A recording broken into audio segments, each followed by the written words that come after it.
नमस्कार। आज हम केंद्रीय विद्यालय OCF सेक्टर 29 में चंडीगढ़ के छात्र और छात्राएं नारी सशक्तिकरण पर एक नाट्य प्रस्तुति लेकर आए हैं जिसका नाम है स्त्रियों का सम्मान ही देश का अभिमान है। तो आइए नाटक को शुरू करते हैं।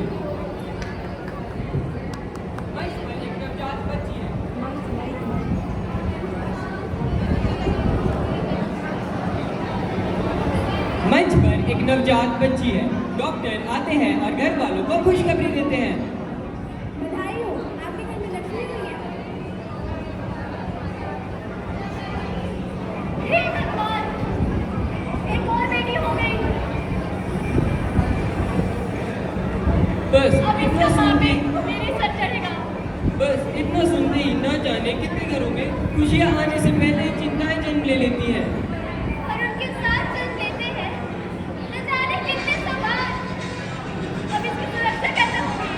ये जब बड़ी हो जाएगी तो हर कदम पर चिंता रहेगी। जमाना बहुत खराब है। इसे ज्यादा भाग मत भेजना। ज्यादा मत हंसना, ज्यादा मत बोलना, ये मत करना, वो मत करना, बस। आज मेरा एक सवाल है। अगर जमाना खराब है तो बदलना कैसे चाहिए? जमाने को या बेटी को? क्यों हर बार एक बेटी से कहा जाता है ज्यादा मत हंसो, ढंग से बैठो, जल्दी बताना, खबर संभालो, ज्यादा मत बोलो, दिमाग लगाओ, दिमाग बनाओ, ज्यादा काम सीखो। बस बहुत हुआ। मैं पूछती हूँ कि ये सब कभी किसी बेटे से भी कहा गया है कि बेटा अपने घर में संभाल कर रखना, किसी बेटी के साथ बुरी ऐसा मत डालना, किसी बेटी का नाम मत होना और उसके नाम का सम्मान करना। अगर नहीं तो क्यों नहीं? हम अपनी बेटियों को बचपन से सावधान रहना सिखाते हैं। लेकिन हम अपनी बेटियों को ईमानदारी से सिखाते हैं। कि हर लड़की सम्मान की हकदार है और यही से समस्या शुरू होती है। मैं पूछती हूँ, जब कोई लड़की रात को घर लौटती हुई डरती है तो उसे अपने कदमों से डर नहीं लगता। उसे डर लगता है उस सोच से जो इंसान के चेहरे में छिपी जानवर को जन्म देती है।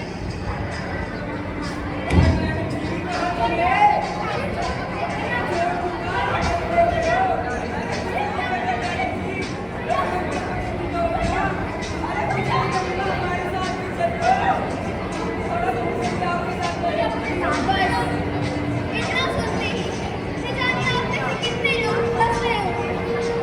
पर जरा उस लड़की की व्यथा को गौर से देखिए। उस पर क्या बीत रही होगी?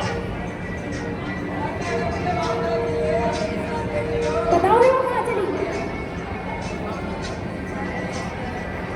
अब मैं आपसे पूछता हूँ, दोष किसका है? उस लड़की का जो अपने सपनों का पीछा कर रही थी, या फिर उस सोच का जो लड़कों को ताकत तो सिखाती है पर मर्यादा नहीं? बेटियां सोच नहीं है, सोच है जो सोच जो उन्हें कमजोर समझती है।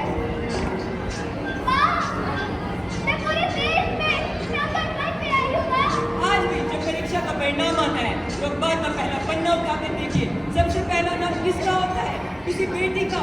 विज्ञान में, प्रशासन में, सेना में, खेल में, अंतरिक्ष में, व्यापार में, हर क्षेत्र में बेटियां इतिहास पढ़ नहीं रही, इतिहास लिख रही हैं। फिर भी हमारे देश के कुछ पिछड़े हुए रूढ़िवादी लोग कहते हैं लड़कियां कमजोर होती है। जीवन को अपने भीतर पालती है वो कमजोर। जो टूट कर भी पूरे परिवार को जोड़े रखती है वो कमजोर। जो हर पूरी स्थिति में अपने परिवार के आगे ढाल की तरह खड़ी रहती है वो कमजोर नहीं। शायद कुछ लोगों को डर है। उस दिन उनकी झूठी अहंकार की कुर्सी हिल जाएगी। लेकिन सुन लो, बराबरी किसी का अधिकार छीनती नहीं, सबको उनका अधिकार दिलाती है। इसीलिए अगर समाज बदलना है तो बेटियों पर पहरे मत लगाओ, बेटियों की परवरिश को बदलो। उन्हें सिखाओ कि बेटियां कोई वस्तु नहीं, एक व्यक्तित्व है। वो किसी इज्जत नहीं, स्वयं सम्मान है। जिस दिन हर घर में एक लड़के से ये कहा जाएगा कि बेटा किसी बेटी की आंखों में आंसू आने की वजह मत बनना, अगर बन सको तो उसके सम्मान, उसकी सुरक्षा, उसके आत्मविश्वास की वजह बनना। उस दिन शायद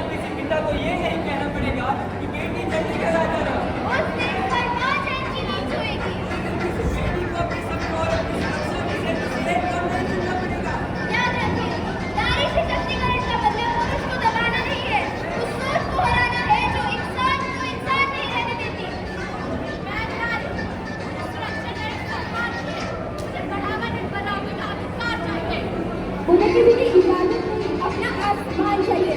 और अगर मेरी उड़ान रोकने की कोशिश की तो याद रखना, ना मैं रुकी हूँ, ना मैं रुकूंगी। मेरी हर उड़ान इतिहास लिखेगी और मेरी हर जीत आने वाली पीढ़ी को एक नया आसमान बनेगी।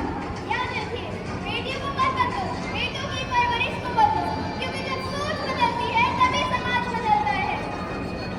नारी को कमजोर समझना इतिहास की सबसे बड़ी भूल है। जहाँ उसकी उड़ान रुकती है, वहाँ समाज की तरक्की में भूल है। बेटियां कमजोर नहीं है, कमजोर है तो सोच। इसलिए नारी का सम्मान ही देश का अभिमान है। तो कौन है नारी? नारी नहीं जहान हूँ, जिंदगी में शान हूँ, फूल की उस डोरी में फूलों की अंबार हूँ। लक्ष्मी और शक्ति भी मैं सिर का गुमान हूँ। गौर से तू देख तो मैं मेरे आसमान हूँ। अंत भी है